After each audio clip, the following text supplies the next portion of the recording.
Coming up on today's Locked On Bucks, we continue our look back at last year, take a little bit of a look ahead to next year, as well as we are joined by Gabe Stoltz of Brew to share some of his thoughts on covering the team, what he's looking forward to next year, and a lot else that we're going to get into on the episode coming up next year on Locked On Bucks.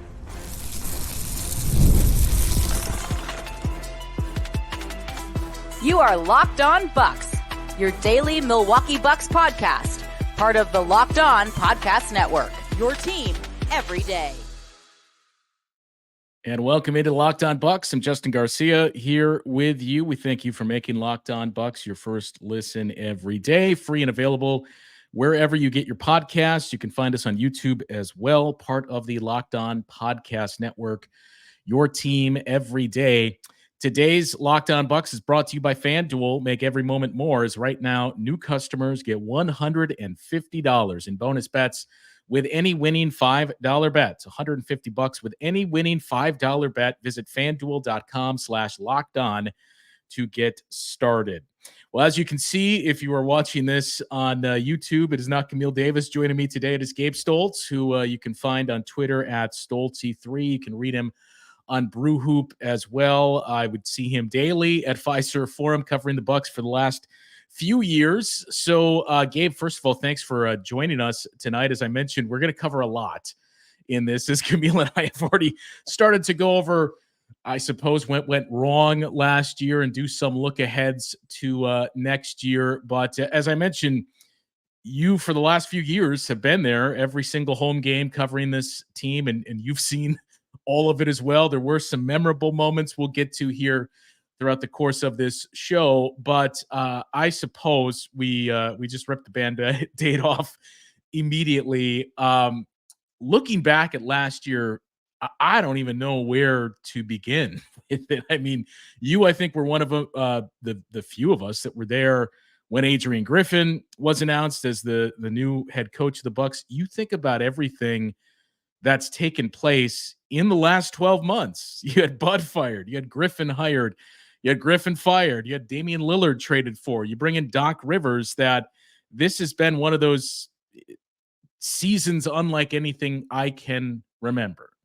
It really has. I mean, it almost seems like you couldn't even write it. Like, it just seems like some sort of crazy fiction. But even when Bud was just announced as the Phoenix Suns' new head coach, I'm like, what? It seems like it was like 3 or 4 years ago at this point that he was coaching the Bucks, and like you said, just a total whirlwind. I mean, from Griffin being brought on, it seems like it was his initial presser in the Deer District at Good City Brewing was just, I mean, it flew by, and then it's just now obviously he got dismissed, and then Doc came on board. It just was such a surreal and so much drama, and to a team that we historically have never seen a lot of drama behind. I mean, you look at the build up to the culmination of the 21 title. That's what the Bucks prided themselves on, is staying out of that sort of national spotlight. And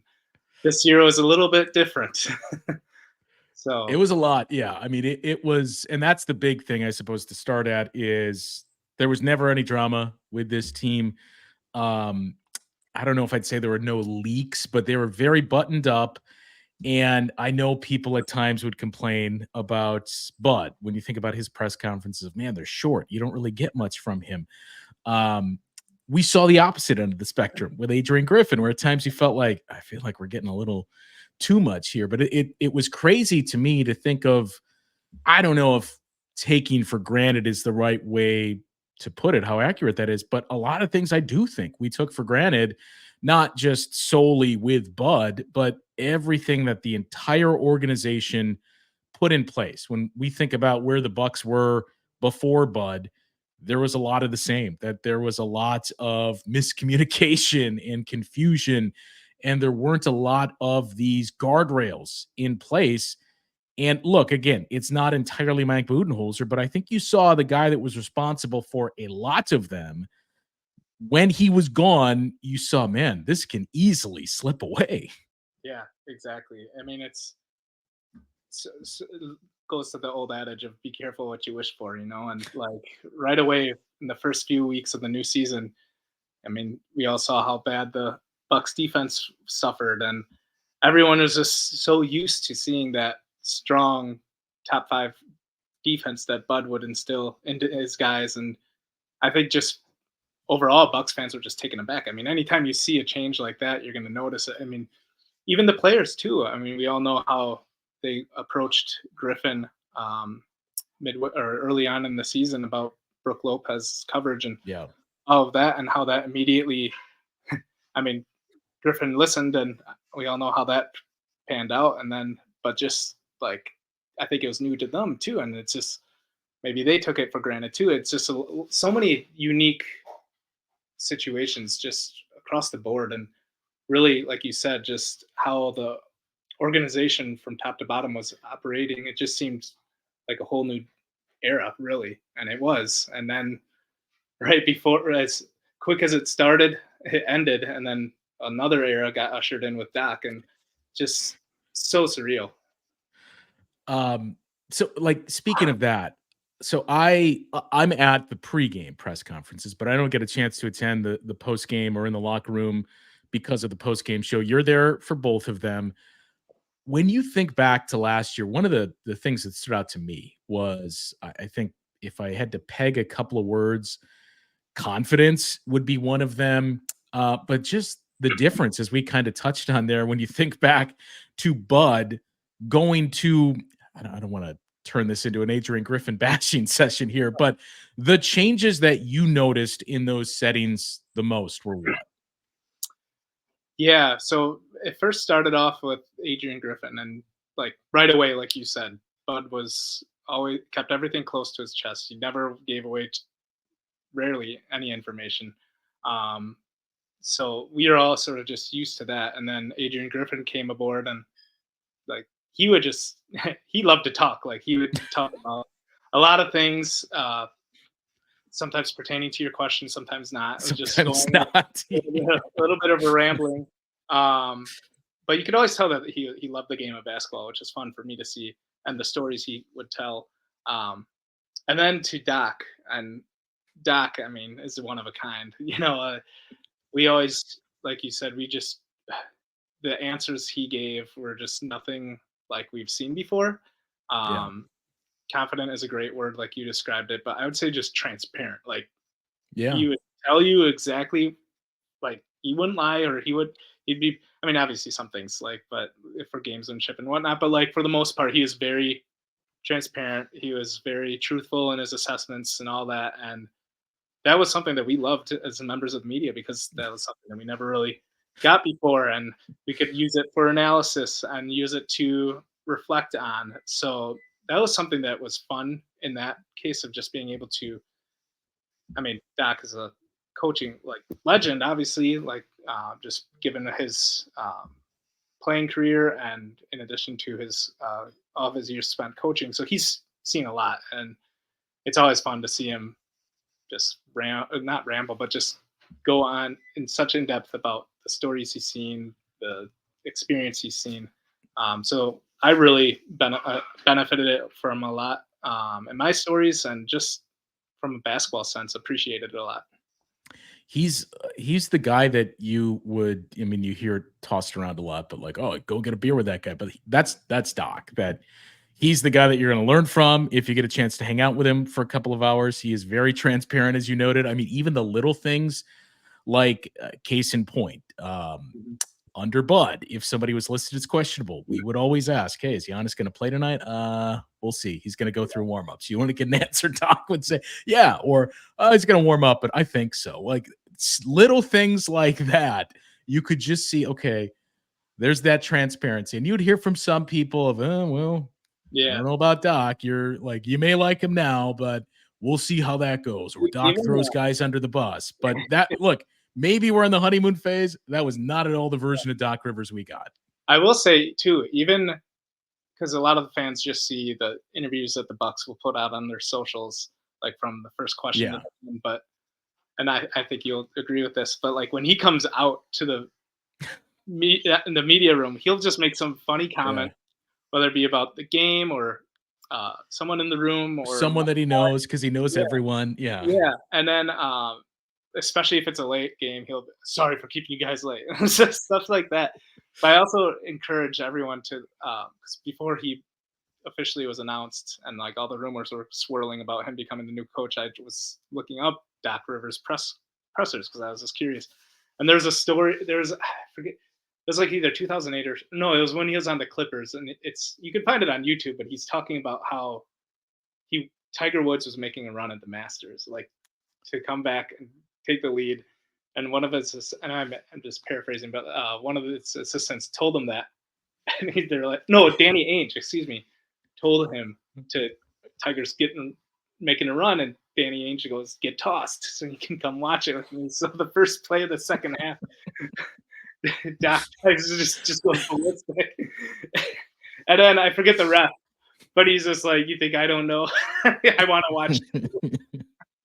And then he didn't get tossed. But it just shows just the level of humor that Doc has too, in addition to all the other details that he shares with his basketball mind. So that part I really enjoyed this season. Yeah, the other thing, and we'll transition to what to look ahead to and a couple other things after this. But the other thing, speaking along those lines, and this is really something that only we care about and a handful of others of our colleagues. But the thing about Doc is he's so disarming. You know, that like I think with Bud in the way that he handled press conference, I don't mean this as a bad thing. It could be intimidating because you knew Bud is going to give you a 5-word answer. He's going to shrug off a question. He doesn't want to take more than 3 or 4 questions in any of those pressers. It's not quite to the level of Pop, but you don't want to be the guy that keeps him longer or that asks him a question that is clearly one that he thinks is dumb. With Doc, I've witnessed it a couple of times where somebody would ask a question and it would start out where Doc, in the nicest way possible, is telling them, this is not a good question, and is coaching them through the process of maybe try this, maybe say this, and walks you into the way to ask a question that I think, especially if you're new or a younger reporter or somebody that's covering the team, Doc Rivers is the exact type of guy that you want to be coaching a team that you're covering for reasons like that you don't feel like, man, I just asked the dumbest question. No. I probably shouldn't say anything tomorrow. Yeah, exactly. Like he'll do it in a nice way and try to help you. And yeah, we all know how Greg Popovich has made his name known through that realm. So I totally hear you there. But yeah, he's just so thoughtful. And like me and Jack Maloney of CBS Sports, even before Doc this was still when he was on he was coaching the Clippers. We were just walking through the back tunnels of Fiserv to the locker room, and there's Doc in the tunnel just walking towards us. We were the only 3 people in the tunnel, and we just go, "Hey, Doc," and then he goes, "What's up, fellas? How are you guys doing?" Like he knew us for years. It's just his charisma and his kindness. So it's just so fun. It was a lot of fun for me to, and as you as well, and everyone else, just to hear his angles, hear his perspectives throughout the, I guess, handful of games that he did coach the Bucks for. When I like the example I gave before, I think it was Eric Name that was asking him when the Bucks, I think it was with Danilo. It was either before they signed him or the Pat Beverly trade, and it wasn't official yet. And you do the thing that you do where you have to ask about it, but you also know he can't answer. But again, with most other coaches that say, well, we can't comment on any of that. And with Doc, walks Eric into the, no, try again, start over. What about ask about a player like that? Okay, now I can answer that. I remember that. Yeah, so classic. It's such a genuine guy. That was one of the many plot lines among this season here for the Bucks. But I think, strangely enough, as we start to pivot to next season, the word that I've seen kicked around quite a bit with Bucks fans, which is strange for a team that's now been eliminated 2 straight years in the first round, seems like it's optimism. So I do want to get to some of that and some of the more memorable moments that we witnessed at the arena or just with the team this past season. We'll get into that as we continue our conversation with Gabe Stoltz after this on Locked On Bucks. Well, it's winner take all time in the NBA and NHL, and FanDuel's giving you a shot to bring home a big win of your own. It's right now, new customers get $150 in bonus bets with any winning $5 bet. It's $150 to bet on spreads, money lines, player props, and more.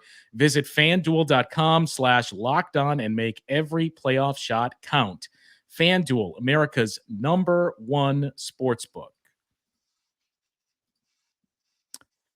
I mentioned optimism, Gabe, is the word that I'm not going to say all Bucks fans, but it does seem like there was the disappointment in that series loss to the Pacers, but it was kind of easier to rationalize when obviously no Giannis at all, Dame missing those 2 games. The year just felt disjointed to begin with.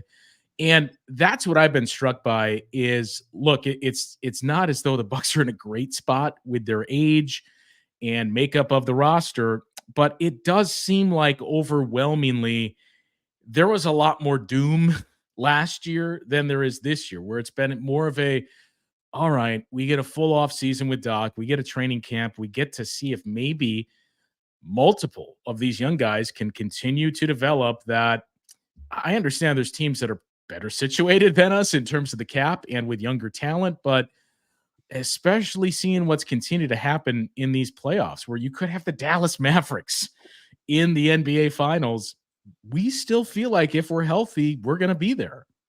Yeah, I think I'm in agreement there because, I mean, you just even think back to like before Doc and everything, just injuries were such a big theme.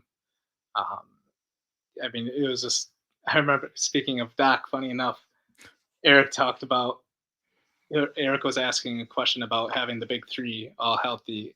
Yeah. And Doc just goes, yeah, don't curse it. And then I think, funny enough, that game. I think maybe Giannis got hurt or something, but like, it's just, but that was really the theme of the year, is just the injuries just racked up, and you never want to see it, especially when it, I mean, for the Bucks, 3rd consecutive postseason where it's thwarted their quest to return to the finals. But I think it's just, rather than, because they did, I think just being able to rebound as much as they're struggling under Adrian Griffin. Yes, things weren't perfect under Doc Rivers, but again, like you alluded to, just the fact that now Doc will have the whole offseason to be able to shape his roster, shape his coaching staff. The players will be able to be accustomed with one another. Damian Lillard won't be coming in late, and he'll be able to train all off season, because last year he couldn't do a lot of things that he wanted to because he was on the trade block and Portland was trying to move him. So I know he's alluded to that in the exit interviews and all of that. So I think just, yeah, that sense of optimism and just looking at it as a wash due to injuries. It's just the things that you can't control in the game of basketball. You know, if there's a wet spot or if Giannis with his injury, it's just the way the cards fell. And I mean, it's the part of the game. And I think it just continued to be a little bit of a bad curse for the Bucks. Well, and that's, look, and we've talked about this quite a bit. I think you and I talked about it once before too, in that I do overall feel good about where they're headed next season. And look, the reality is it almost never works. It probably never is the word to use. Works year one with a super team. And that's what the Bucks were. You add to it what you mentioned about Dame and how strange his offseason was. He himself saying he wasn't in the shape he needed to be because of kind of waiting to see what the trade was going to be and where he was going to be headed. So there's a lot of things you can point to say, okay, this team they're going to be better next year, or they're going to be in a better spot to contend for a championship. But the danger is next year it? Is that your last chance at this before you have to look at what changes with this team? I think what makes it even more interesting is you just look around the Bucks and what could possibly still be in flux with Philadelphia having all this cap space, and they've been linked to a handful of guys. But what if the Sixers strike out and don't get a new one? Now we're seeing the reports today of, could it be a Jimmy Butler reunion? So what would that then mean for the Miami Heat? What about Boston if they don't win the championship, I would assume that team is not going to look the same next season for the cost of the roster and year after year coming up short. So there could be changes headed there. The Pacers, everybody's going to say, hey, that's a team that has a bright future. And I think at first blush, you would say, yes, I get that. But it's the exact same conversation we had about the Atlanta Hawks in 2021, where we thought, hey, didn't expect to get this far. They took 2 games off the Bucks. They at least won in the conference finals. Trae Young's a young superstar on the rise, and it's a pretty young core. This team will be back. And we saw that was not the case there. What happens if Pascal Siakam leaves? Something's going to happen in Cleveland besides just the coaching change. So there could be a lot more change around the Bucks this season, and they could benefit even more potentially by maybe being the team in the East that remained the most consistent one year after a year full of change. Yeah, no, that's a great point. I mean, like you said, so many times when there's a big change in a team, it's hard to find that chemistry. And even like Damian Lillard and Giannis and Chris, like at the beginning of the season, they were admitting it's going to take some time to find a gel. But as the season progressed, they were more comfortable with one another. And then, of course, the injuries played a role. But like you said, it's just going to be so big for these guys to have their off seasons together. I'm sure they'll go to Greece together. Maybe they'll go to Los Angeles and all over the place and just all this time to really get to know each other, because of this, like, look how long of the off season last year was spent thinking Drew Holiday is going to be the starting point guard of this team. And then we all know how that shaped out. But yeah, to your point too, like the other teams are always, they're all fighting for the same thing. And they're relentless. And like you said too, like you look at the Cleveland Cavaliers. I mean, they have the talent, but who knows what's happening with Donovan Mitchell? JB Bickerstaff's gone. But yeah, there's just so many variables that go into this offseason. I was even joking with my fellow Brew Hoopers. I don't know when it'll happen, but I'm like, man, another thing to consider is if the NBA expands, is Minnesota coming to the East? Yeah.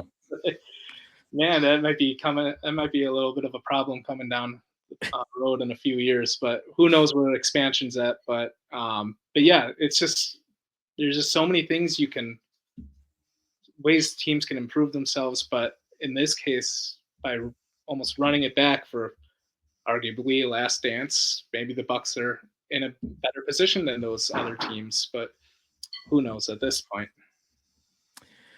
That's the interesting part, is what happens around them, because we go through this every year. I don't think we really had the conversation around the Bucks because they weren't quite as young. They weren't old yet, but they weren't quite as young as some of the other teams. But every time we have the conversation, the Bucks and the Raptors were not, but hey, is this team going to be the dynasty? The next team that's going to peel off 2 out of 3 or 2 out of the next 4 championships. We said it with the Nuggets last year.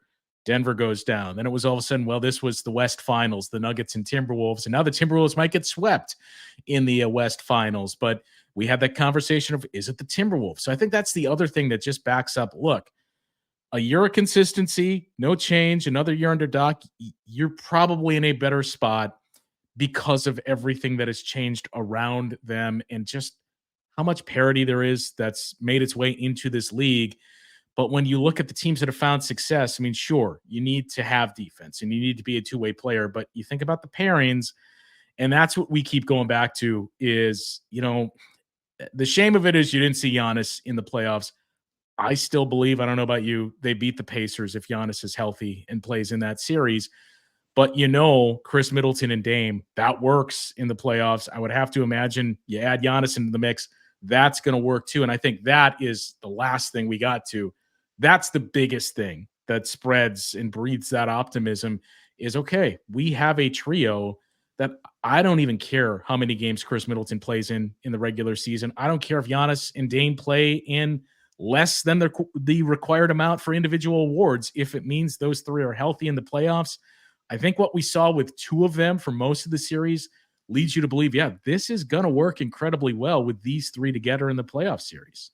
Oh, yeah. I'm in total agreement with you. I think just the fact that the Bucks were as competitive as they were without Giannis, without Dame for some of the games, and just the overall fight that Chris Middleton exhibited. I mean, build that man a statue already. Like it's solidified at this point. I mean, he's just such an integral part to this franchise's history, and this year proved it even more. Even though the result wasn't what everyone wanted, but yeah, it just speaks to just the overall just disappointment of just the injuries and things you can't control. Just playing an unfortunate end and all of this, I mean, excitement from when Dame was brought aboard. And like, I mean, I still remember getting the alert on my phone. It's just like, wow, this is really happening. But then I want to go back to your point about continuity into the offseason. I think for as chaotic as it all was, of the bringing out in Doc Rivers and the dismissal of Griffin, the Bucks are in a good spot right now because Doc is there. Because if they had let Griffin go and see what he could do in the playoffs, and say it was a similar result, swept by the Pacers or whoever they would have matched up with had he stayed on board, he likely would have been dismissed. And then you're back to really square one of, okay, we're going to get a new system, new coach. The players are going to have to get acclimated. But now we're not there at that point. Granted, there's a little bit of the coaching staff to be filled out, but the foundation's there. You got to rely on that. And then hopefully it all falls into place the way everyone's hoping it does. And it's just not a total start over, essentially. Maybe it's just hopium that we're all sucking on, but it's almost like when you graduate early and you get to enroll in college early to practice with the team, and his freshman year, that player takes off of, well, he was with the team for the last 3 months. It's kind of the spot that you're in with Doc Rivers. And again, we'll get into it as we get further into the summer, but that's going to be the big thing for the Bucks, is what that means for guys like Andre Jackson Jr., like AJ Green. And I think a lot of fans have given up on him, but we heard Doc Rivers at the end of season press conference do the opposite. What it means for Marjan Beauchamp too, is those are going to be important pieces for the Bucks and their growth and staying with there, especially with some of the younger teams in the East and the NBA as a whole. When we return, I want to revisit some of the lighter moments from last year that we had a chance to experience at the arena. A handful of things pop up to mind here, so we'll get into that conversation coming up after this on Locked On Bucks. Well, when I think back to last year, Gabe, there, as we touched on, a lot that happened and changed. Not all of it had to do with the game itself. So I guess first and foremost, you were the one that started documenting these. I think we all paid attention, but you were, to my knowledge, the first to put it out there on social media, all of the jackpot shot winners. So what prompted that? Yeah, I remember, I think how it all started was, I think you could take it, I'm looking at a two-pronged approach. So one, you have the excitement of when the shot does go in, and then it's pure pandemonium. Everyone's going nuts. The MC's going nuts, and it's all fun and games. But then on the other side, you get some really, really bad shots. I don't even know how to describe it, but just goofy shots. And I thought, just like, what the heck? Just someone's got to catalog these for historical references. So, yeah, that's, I guess, sort of became one of my little niches of just documenting it every game. And there's some, like, there's some pretty neat celebrations. Some guys just, anytime you get a swish, it's pure pandemonium and whatnot. But yeah, it's something fun to keep an eye. It has been interesting to see how they've changed the format, because sometimes they would, like, now it's like one shot, and before they would get 35 seconds. Yeah, fluctuates, but yeah, it's something fun to keep me. Sometimes I'll almost miss it because I'm typing my story, so I got to keep an eye out now. There's nothing more disappointing than a bad shot when you see that too. Like you'll see it, especially from where we're seated for the radio broadcast, that it's right there at center court that you can say, okay, this one's online, this is looking good. But when it's a total dud, there's nothing more deflating and disappointing. It's like you just wasted the last 30 seconds of your life of, like, that's really the effort that you're putting out there. The worst is when they can't even hit the free throw to like. Oh, So it's like for those who aren't at the games this year, like I said, the contest rules will change. But this year you had to hit a layup, free throw, free throw and winner 3. to qualify for the jackpot shot. And then in years prior, the contestants would actually have a chance to select whether they shoot Yes. free throw for 500, 3-pointer for 3 for yeah. 1,000, and then a half court shot for $5,000. And I would always argue with Eric Name of The Athletic. I said, Eric goes, I'm always doing the free throw for 1,000 or for 500. I'm like, Eric, no, you got to go big. Because if I miss a free throw, I'm going to be upset myself. But if I miss a half court shot, I'm not going to be upset. Like, I would hedge it. I would, because I had this conversation, I think, with Eric too. I would do the 3 because you got, we're not NBA players, but maybe a 25% chance at hitting that 3-pointer. I mean, if you miss a 3, it's not totally embarrassing. If you miss a free throw, though, like, yeah, man, I know it's an NBA hoop and everything, but you missed a free throw. You went that low on yourself and you still missed. That'd be brutal. Yeah, I'd be so fearful of just airballing it at that point. So I would imagine this was probably the most engaged with tweet you have ever had, but are you a Real Housewives viewer? No. So I'll tell you my story about that. I was sitting courtside watching the players warm up, and then all of a sudden I just see this level of security. I mean, it was nuts. I'm like, is the Princess of Wales here? Like, these ladies just with these outrageous outfits. One's carrying the Greek flag, comes by, sits right next to me, and I'm just like, okay. I've seen Bill Clinton at Bucks games. Yeah. Or because he's friends with the Lazarys. He did not have anywhere near the amount of security that these ladies had. So I'm just like, who are these people? And then I asked, I think it was like a cameraman for the documentary, and he's just like, oh, these are the Real Housewives of Salt Lake City. And I have no idea. And then it's funny enough, some lady at my day-to-day job comes up to me jealous as ever. She's like, you were sitting next to Angie? I'm like, I don't know who this lady is.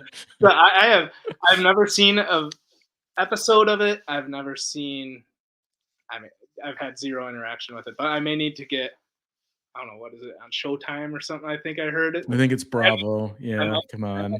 See if I'm on the season. Well, I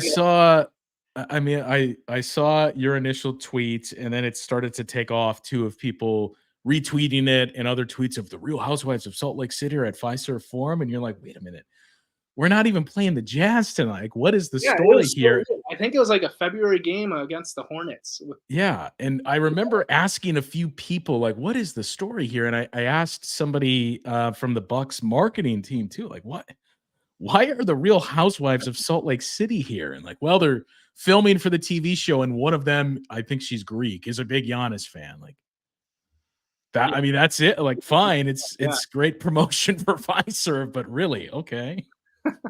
Yeah, the fact that it was just some random game in February did not help the case. It was just so bizarre.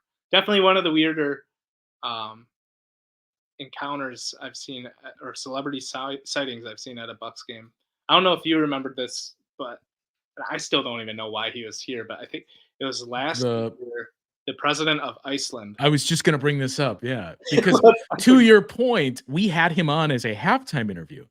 And there was still security, but for a president of another country, it was nowhere near the level of what we saw on the floor for the Real Housewives. It's just so bizarre. So I don't know who's going to be at the arena next year, but I feel like we should get some sort of pool going to like just obscure celebrities of who's going to be the next. Like, well, we all know how. Flavor Flav sang the national anthem with this Demarjan. So it's just the stories keep on coming. I love just a random celebrity sighting. It's so much fun.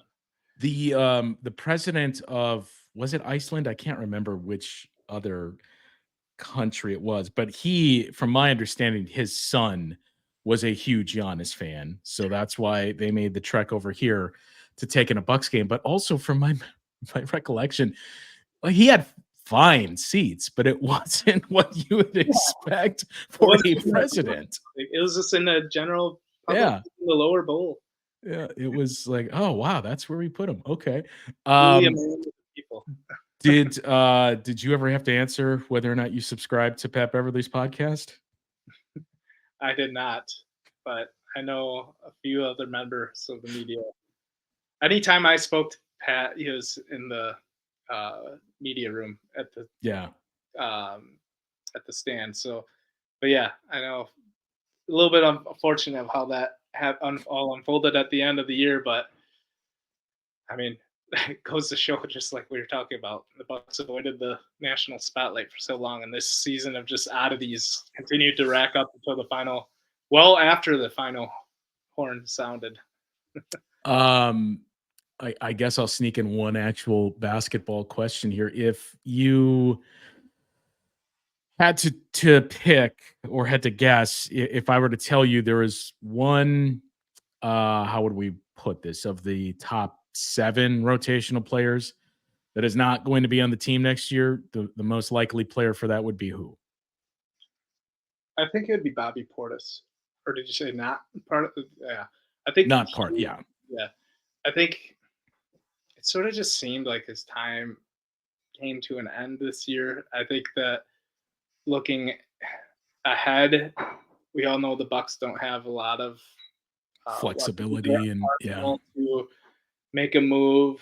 So I think as we get closer to the NBA draft, there may be some rumblings about him, whether it could be Pat Connaughton, it could be a player like Marjan Beauchamp, and then you have, of course, the 33rd overall pick in the second round. Something like along those lines, I think, could be used to leverage a player to come and assist Milwaukee in their needs. But I think just Bobby, it wasn't the best of playoff series for him, as we all know.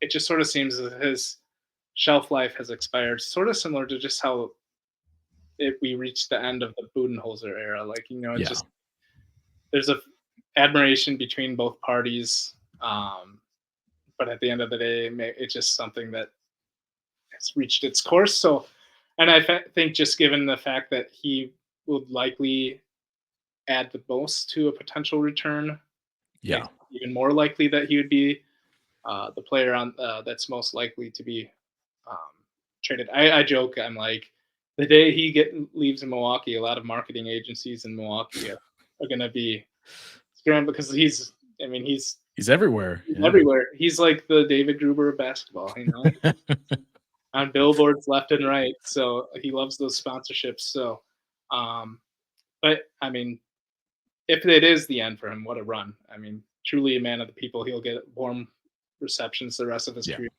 But and I mean, if it is, he reinvented his career too. When you think about, he had bounced from team to the Bulls, the Wizards, the Knicks, and he had been a starter. He had been a bench guy. He never really found that role. I think the thing that most casual fans knew Bobby Portis for was the fight with Niko Mirotic, and he found the perfect fit here in Milwaukee. So, it's again, that's going to be one of the interesting things to keep an eye on this summer, is how very few options the Bucks have to make some changes, as we just talked about them remaining consistent, but there is still some change needed.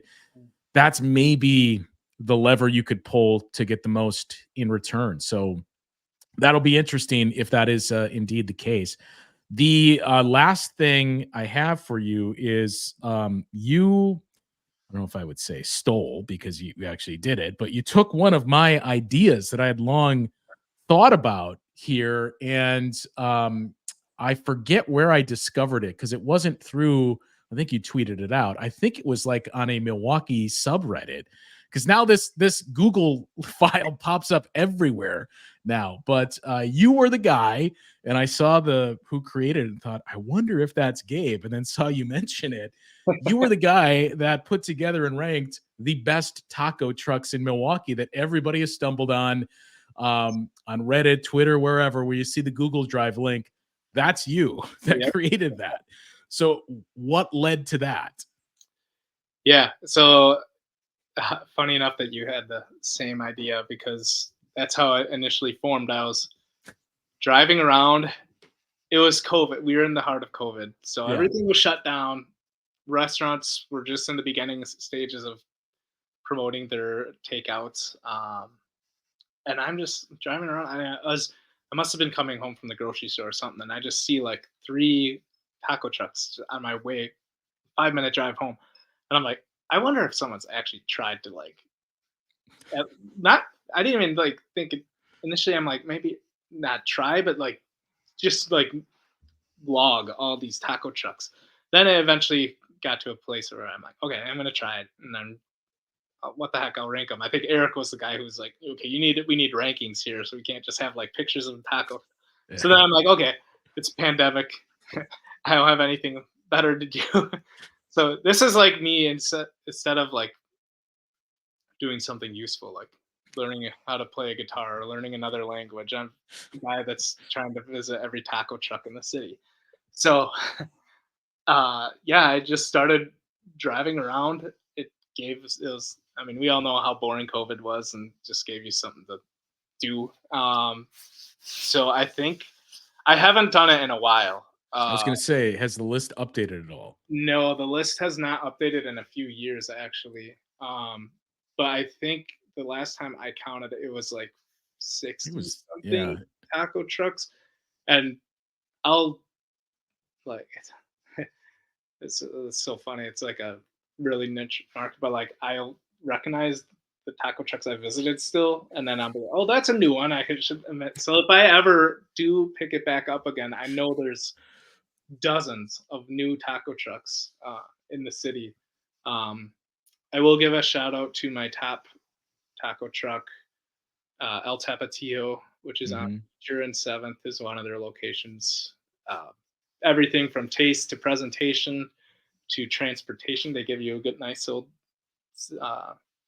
styrofoam box with everything laid out in it. It knocked it out of the park. So that's the one I go to a lot. So, but yeah, just something fun to do. And I'm glad to hear that people are still resorting to it.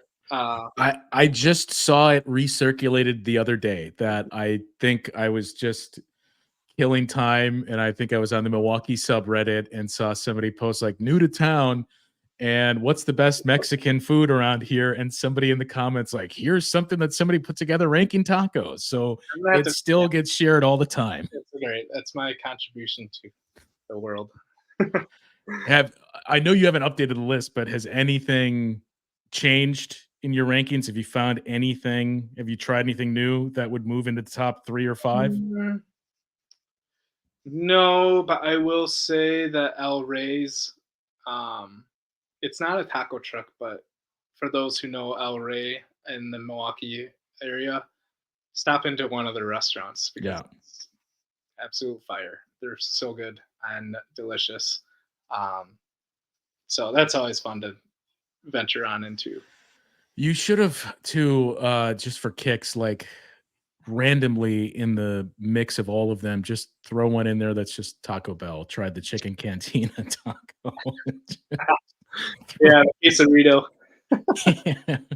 How do you come up with the decimals for the rankings? Oh, I just sit there and I think I'm like, flour tortilla was a little moist, maybe it's, and then I just think back to the last one, and then I just whatever number. Right, I gave the last one this, so I got to go at least a 1/10 of a point lower. But I will say the ones that are highly rated are very good, because there are some. I think of the top 5, I think I've had 4 of the 5 and would concur. But yeah, I remember, and it was same time right around COVID of, I wonder if there's a list, like I should do this, and then discovered you did it. So now my thing that I'm thinking of is I'm debating starting the same type of thing for nachos in the city. Cause like if I go to a restaurant, that's usually the first thing I'll look for at any type of restaurant. Like I'm not super hungry, I'll just order the nachos. and it's either really good or really bad, depending on where you're at. So I've toyed with maybe I No, should just absolutely. throw myself into that this summer. There's the publication Milwaukee Record, which I Mhm. love. Shout out to Matt and Tyler, the co-owners there. But there's a guy, Caleb Westfall, I think is his name, and he every Friday for the last, I don't know how many years, it maybe six, maybe less, and maybe more, but it's like in that ballpark of like for the last 6 years, every Friday has gone to a fish fry, different fish fry in the city. And like not even just Milwaukee, but like Germantown and stuff. And like he has an in-depth write up. So for those who are looking for fish fry recommendations this summer, definitely check out the Milwaukee Record. I did. I saw that too, and I thought about that too earlier this year. But then I think I got to 2, and then we had like 4 straight Friday games. Like, all right, I guess this is just kind of permanently shelved. I will float out another potential teaser of an article that I've Oh, debated with, not debated, but floated with my editor, Van Fi, is doing when we reach the true dog days of summer and the NBA is done and it's hot out. There's no major sports going on, but we all know the Bucks promotion of a free Frosty for every Bucks yeah, win. yes. And I'm like, how much danger would I inflict on my body? Oh, I tried to go to every Milwaukee Wendy's location and ate a Frosty.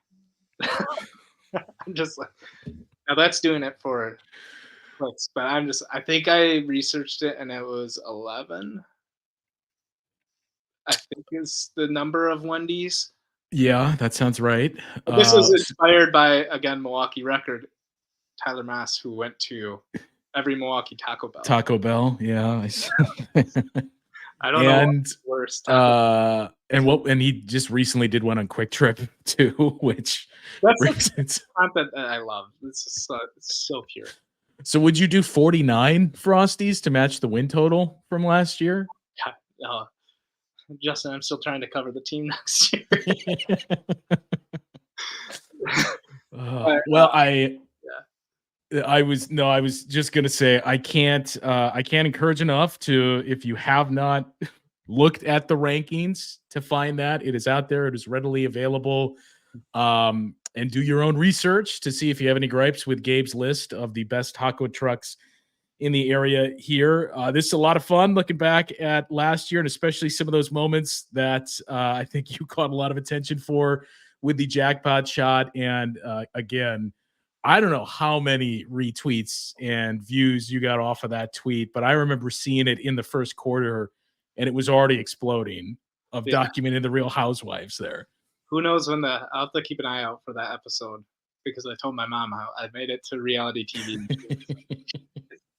And who knows, maybe they'll be back next year. And maybe then you could, that'd be one great halftime interview on the Bucks. Well, or you could follow up with them too. You could revisit that. Sit together on the sidelines. They could ask Doc a question in this presser. Well, I mean, we have gotten some pretty decent guests on halftime, though. I did try and lobby pretty hard to get the wrestler Bailey on at halftime when she was promoting WWE SmackDown, and I won't name who that books the interviews for me on the Bucks media relations staff, but when I made the request to him, he had no idea who I was talking about and sounded as if he had no interest in even attempting to arrange that.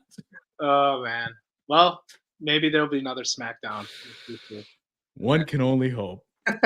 Gabe, this is a lot of fun. Good to catch up with you. And I'm sure we will see each other this summer at the draft, or God forbid any other major news happens with this team. Who knows what's next, but appreciate you having me on, Justin. A lot of fun. All right. We will be back once again tomorrow as Camila will rejoin us, and we'll take a look back at the year of Brooke Lopez, and then also the Flashback Friday episode. I think it's still the Brandon Jennings trade is the leader for that one. So for Gabe, I'm Justin. We'll talk to you once again tomorrow on Locked On Bucks.